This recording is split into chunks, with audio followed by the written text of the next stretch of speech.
Hello everyone, welcome back to this video. So in this video, we're going to register a post model to the Django administration site. To register the post model, we need to use the admin.py file and register the post model using admin.site.register function.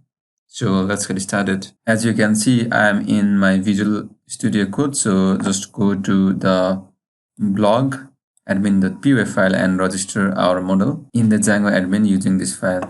To register, first we need to import the post models from the models.py file. So we need to import this class in the admin.py file. We will create a post admin and then pass the admin.model_admin. We will do nothing here, but we will use the decorator admin.register and we will pass the model name post. So this post admin class will be registered in the model admin. So let us verify that one.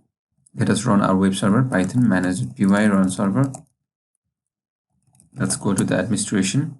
So let me save this file first and then again reload this Django web server. As you can see, we have successfully registered the post model in a Django administration. So after administration, we can do a CRUD operation. So we can add a new post. So let us add a new post here. So title will be hello world from our blog. Right now the slug is not generated automatically. We will write some logic in admin.py file so that the slug will be generated automatically based on the title. So right now we will use slug manually.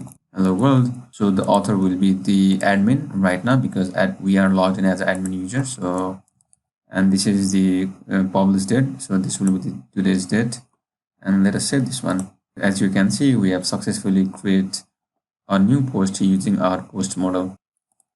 If you go to the database, you can see the post new record has been added to the database. So just use the SQLite Explorer and just right click here and do sort table, and we can see here that we have a one record that we have just added from the Django administration.